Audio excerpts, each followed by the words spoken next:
Hi, welcome back to the Compressor Guru. We're out on a service call at a modern sawmill, and they have a pair of 5120 Quincey compressors. These are 25 horsepower reciprocating two-stage machines. They both have to be running in order to keep the sawmill up. The safety valve that I'm pointing to, it was popping, and the customer called me, and I told him that's an indication that we have an exhaust valve that's going bad. And he said, well, we'll change it when it gets worse. And last week he called me and said, hey, that's popping not only when it's shut down, but it's popping when it's running now. So I go up, and the customer is very good about keeping lots of parts, so we go up and I take some temperature readings, and this side of the head is running 250, 260 degrees. The other side was running 160 degrees at the same points. And this machine is running as we speak. That's why I'm overdubbing, because the noise in there was quite loud. So I'm getting my temperature readings and seeing that, the left side is significantly lower, and which is an indication that side is not working. So because of the nature of the beast, I am making the assumption that it is this high pressure valve that I'm pointing to with my thermometer that has failed. So we're going to get the wrenches and take things apart, and we will walk you through it, talk you through it as we continue. It is always important to break the valve adjustment loose and back it way out before you ever pull your valve covers on these type of machines. There's a lock nut. I'm loosening that now, and then this is the actual valve adjustment. And you'll notice I don't just break it loose, I wind it out significantly far. That way, when we put the valve back in, or put another valve back in, if that valve is taller than what came out, or the gasket might crush a little bit further, when you tighten the 4 bolts and you have the valve adjustment too tight, you can do one of a couple things, and that would be to either push the valve through the bottom of the head, ruining the head, or you can break the valve cover also. And in either case, we don't have a spare head or a spare valve cover for this. Taking the bolts out, very simple. The difficult part about this is this machine's sitting here, it's no longer running, and the lowest temperature on that machine is about 160 degrees right now. So we're going to get these bolts out, and you're not going to listen to me speak. I'm going to do some fast forwarding so I don't bore you to death. One other thing of note with the ambient noise, that we are also draining the tank down to 0, because there is no check valve, nothing to stop the air from coming back through the tank to the valve cover that I'm loosening right now. So anytime you're changing any valves on a compressor, it's a great idea to have the air out of the tank.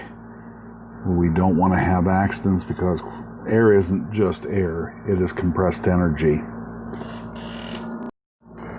You may take note that I am using pliers to hold on to parts to take the valve cover off, and work the valves out of the hole, and it's because everything is so it'll burn you just to touch it. So safety is always important, and not self-preservation is a great way to look at safety, because I don't want to burn myself. I'm going to be safe about that.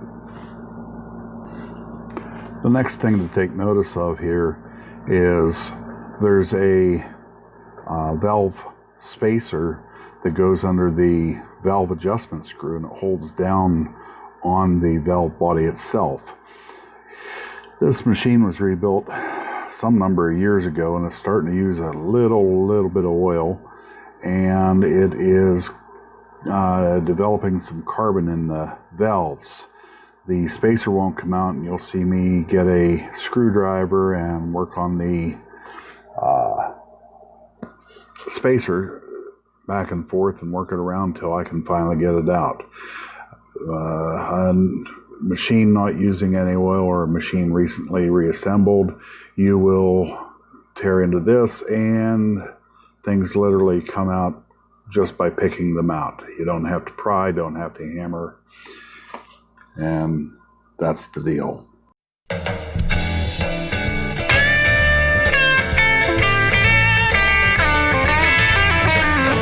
was living my life the way I wanted to.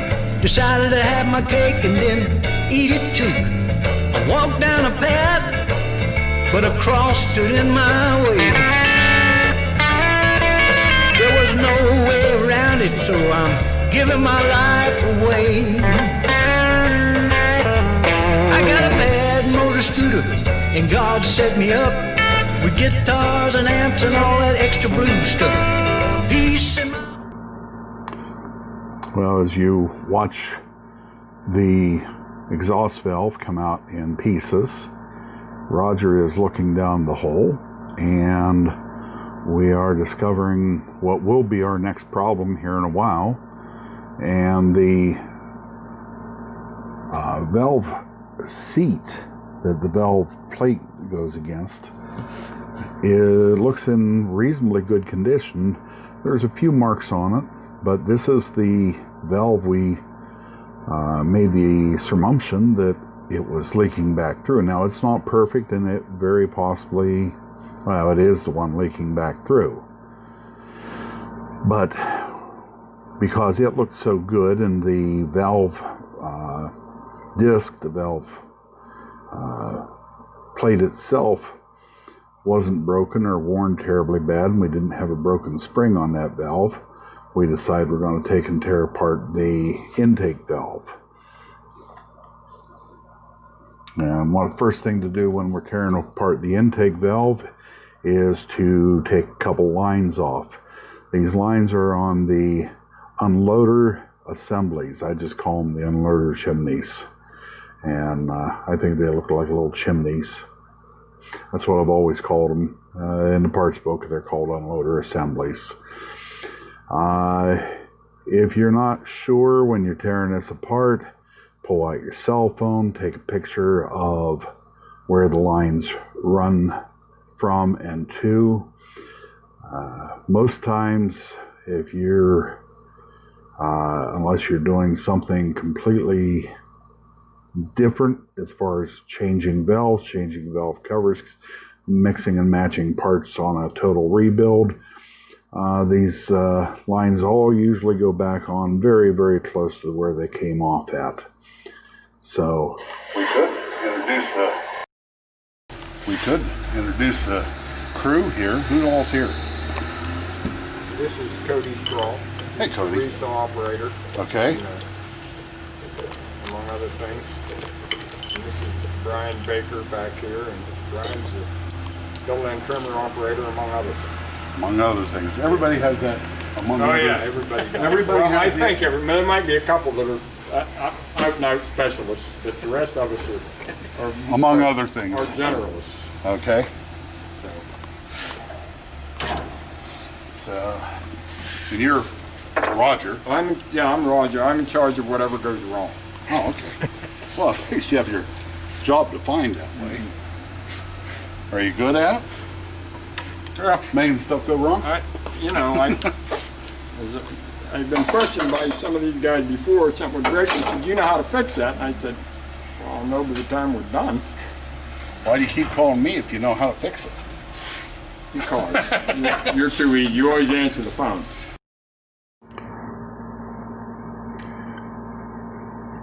So I'm taking my ratchet and I'm putting a tool I made myself. I took an old socket and I put a piece of 1/4 inch square stock or key stock across it, and that's what I use to loosen the valve adjustment on the suction or the intake side of the valves. You can see if you look at the lower left corner of the screen that the screw that holds that one down is open in the middle, and it looks like it takes a spanner wrench or what I built. I'll throw a picture in at the end of the tool I made to take these out and put them in and torque them.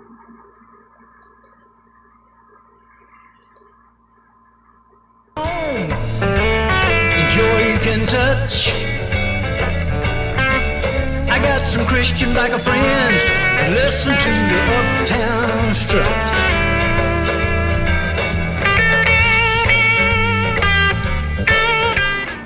So I'd like you to take a good note of this. I don't make a big point of this going back together, but there's a very thick washer that I'm about to pull out, and that washer goes over top of 3 pins that we're going to be looking at closely in a little while. And I don't say much about that washer when we're reassembling. I want you to remember it's there, it goes back in. So if you're tearing one down, don't forget this. You'll wonder why your machine won't unload or it won't start properly.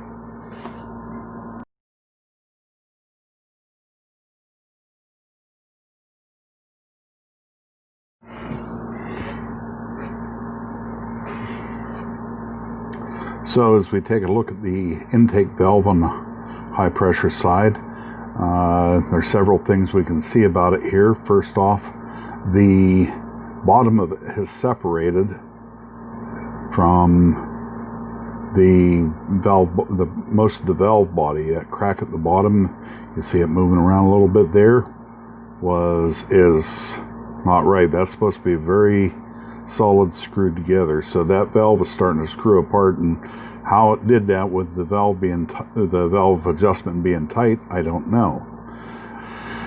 The other thing is those pins, we had to take it over to the vise to try to get these pins out, and these pins are very tight in there. The carbon I spoke earlier about how it had the high pressure discharge valve stuck. It also had the pins stuck in the valve body on the intake. So we had several problems with the intake valve, but that discharge valve still has a little bit of a problem. And we got a good look right here at those pins, and they won't pull out. Normally, if you turn them upside down, like Ken's not following me with the camera there, but normally if you turn them upside down like that, the pins and the springs just simply fall out of that valve. So those pins and springs have carboned into place, and we do have a fresh valve, and I'm not going to mess with this valve. What we do find out is we don't have new springs on stock. What you see here is where I'm taking my good screwdriver and I'm prying and pounding on it, trying to get this exhaust valve seat out. It's carboned in also. When I'm in the intake hole, there's a little copper gasket out there I'm working on getting out. I do get it out off camera.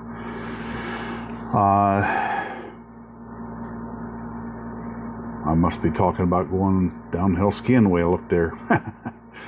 I don't know what that was about. Anyway, to keep the debris from going down the hole, I'm cleaning the gasket and the gasket area up. Got a putty knife and some sandpaper. You notice I stuffed rag down the hole so I don't have stuff going down that hole as I clean it.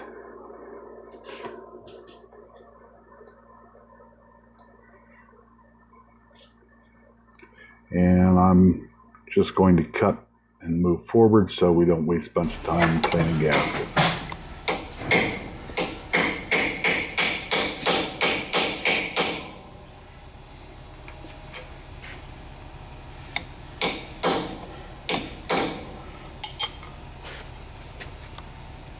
Got any penetrating oil?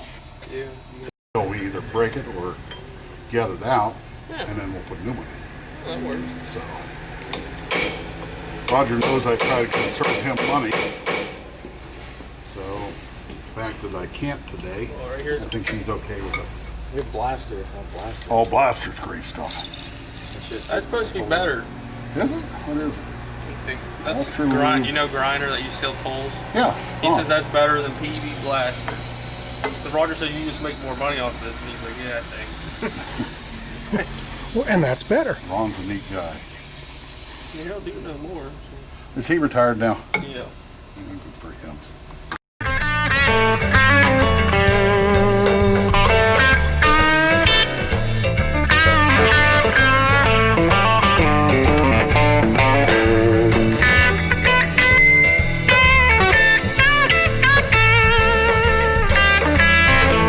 She's standing there smiling, long curly hair, a bottle in one hand and feels and thrills to share. Temptation has come, but my mind's made up. I already fought the battle way before the sun came up. You know life's got a price tag. Got that out of the kitchen.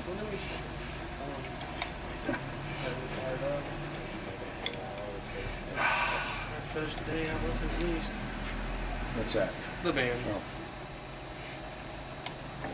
There we are. What's so hard about that? I don't know.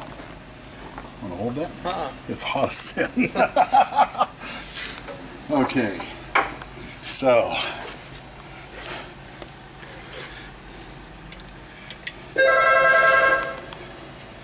Now it's time to go back together.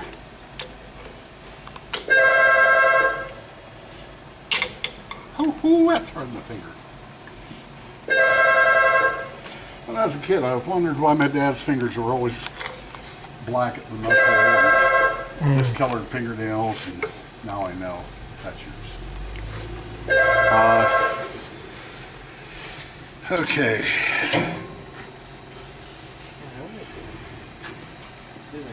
Just put your hand on there, make sure that stuff doesn't fall. Clear.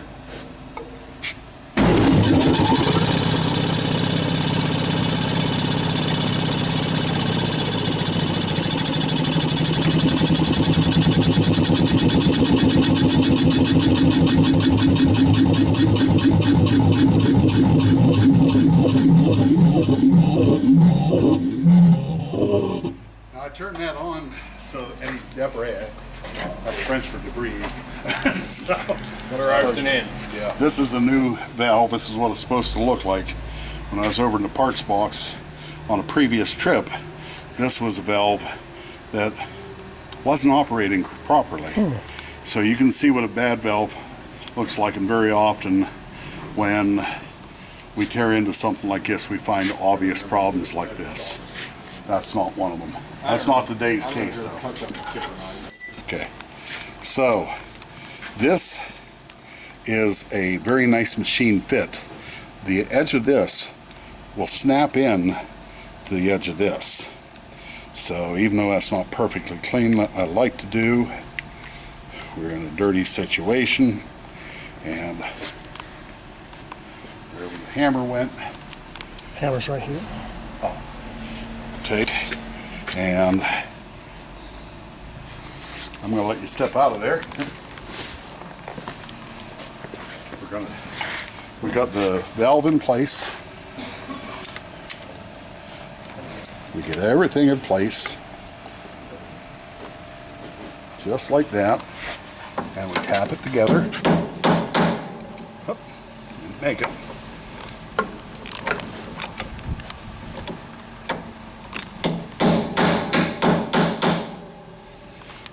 now it will drop back in. There's a copper gasket that goes under the valve body in here. I've replaced that in both of them. We showed you how the exhaust valve or the discharge valve goes back together, and we put that in. It's time for the intake valve. I already have the copper gasket down in the hole, and the intake valve is quite easy compared to the other one. That's in. Now, with the intake valves, we have, this would be like this under this. This is an intake valve without an unloader. This intake valve has an unloader chimney or an unloader assembly on top of it. When we want to set them up so that we can disable them to unload and run unloaded or start unloaded, we take 3 of these pins. We don't have the new springs that go under the pins, so got that one out. Got that one out. A little bit of blaster really helped. We didn't even spray it on these. And there's the pin, or the spring came out with the pin on that one. I got to dig these pins out. But this is a spring, and it goes down inside of that hole like that, and the pin goes down through it.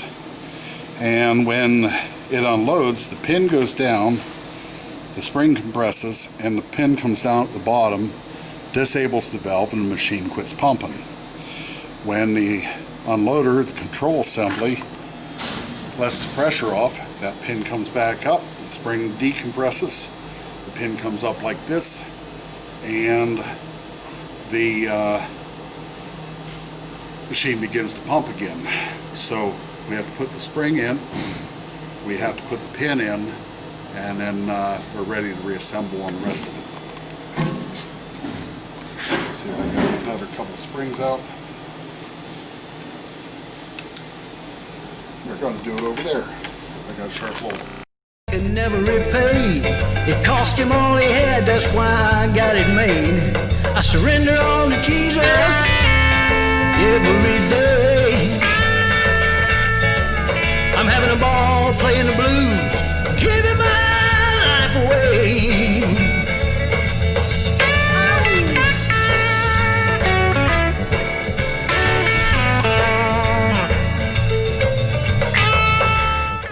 So there's our 3 springs in Fat Bud's t-shirt. We clean those up a little bit with our magical mystery cleaner. Brake clean today. Brake clean and carb clean both work very well for these kind of things. And yeah, the safety people out there will be going, "Bud, you ought to have gloves on." So, drop the springs in.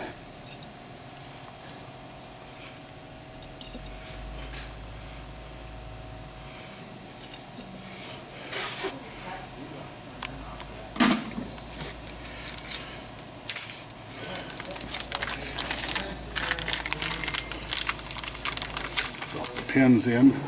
Seems to me I already had pins out once. I better make sure I find them.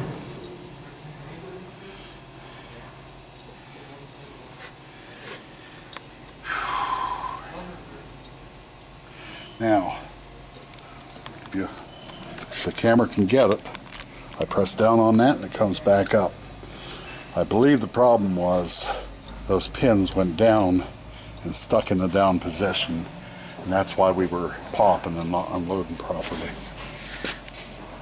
So, you guys just left with that.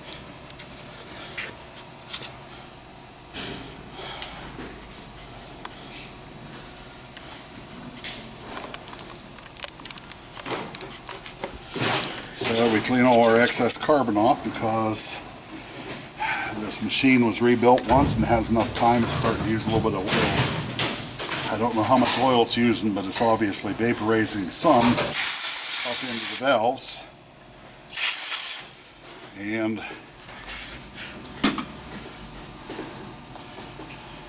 this is the valve hold down, and we'll put this down so that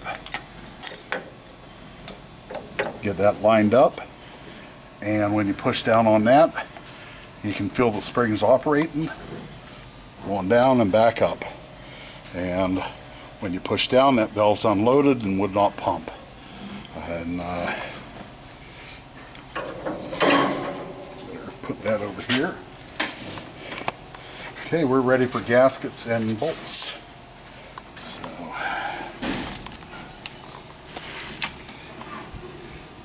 gaskets. These are the new style non-asbestos gaskets, and just like I warned you when we were reassembling the Ingersoll in a recent video, these gaskets are delicate. Torque is extremely important. Do not over torque. And I cleaned this with brake clean. I did not clean it with a fuel base or a gasoline base, because if you drop gasoline or fuel on these, you just ruined your gasket. And there we go. This is nice and clean. Set that on there. Set that on there.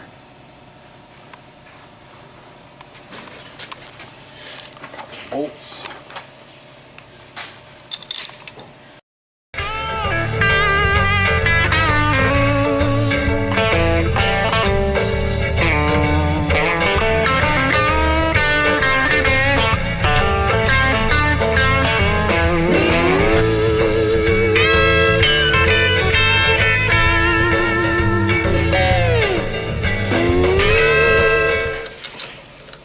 Torque wrench time. Before we torque it, I want to reiterate, we loosened and backed this valve adjustment out before we tore anything apart, and we did the same with this. We do that because if these valve adjustments are down too far and we take and push with these 4 bolts, we can literally push the valve through the bottom of the head, ruining the head. So it's very important to have these backed off before you start torquing.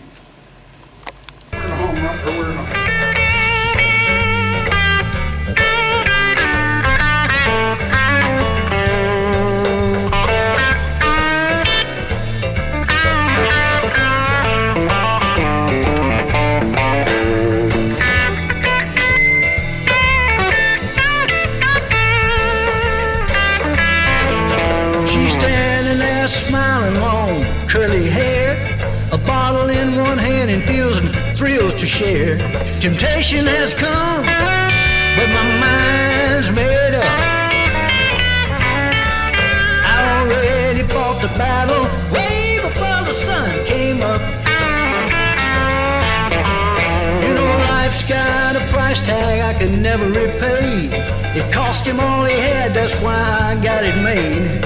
I surrender all to Jesus every day.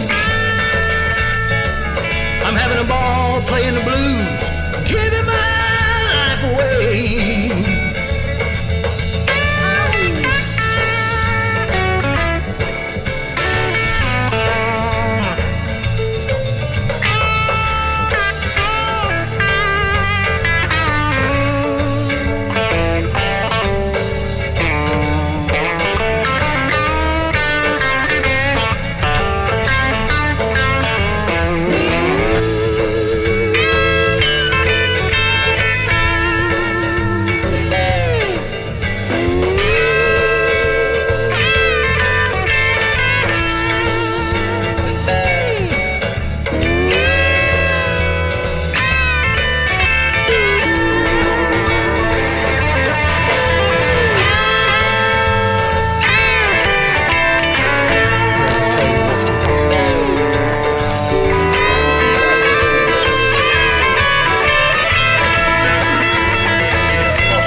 So we already torqued with the spanner wrench, the one under here,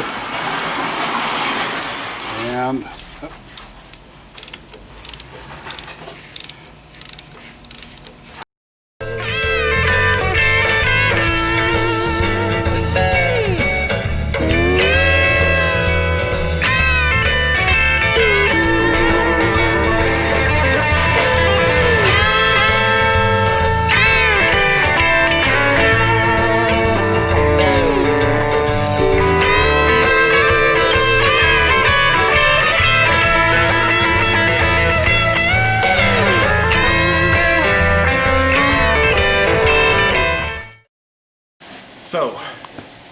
to be able to hear this because I turned my lavalier mic off. Roger, we're done. Appreciate you letting us work on your machine. Well, appreciate you paying me to let you work on my machine. Well, we appreciate the good service. So it works both ways. It's what made America great, if you don't mind me saying so. Well, Yeah. Anyway, yes. So, that machine had two problems. We fixed one. I'll order parts for the other one, and I'll order you some more spare parts because we know it's important to keep spare parts, and I let you down. Right. Don't fire me. No, I won't fire Okay. you. No, and it's not the. I never minded buying parts. If you have a part, you have a chance. Yeah. It's the downtime that gets you. Yeah. It's the downtime you can't replace. Well, next time we can change that while you're down for lunch. Right. We can do so. Okay. And anyway, we're all done. I'll finish this up when I do the editing, and I'll talk over it then. But Okay. I thank you very much. You're not scared of COVID, so I'll shake you. No, I'm not scared of. I'm only scared of my wife once in a while. That's Okay. Not no. Germs don't bother me. Thank you. This is the Compressor Guru. We'll do another service call somewhere and bring you back with us. Thank you. Have a great day. Thank you for watching this episode of The Compressor Guru. Please hit like and subscribe and use the notify bell so you will know when the next new episode is released from The Compressor Guru. God bless you and have a great day.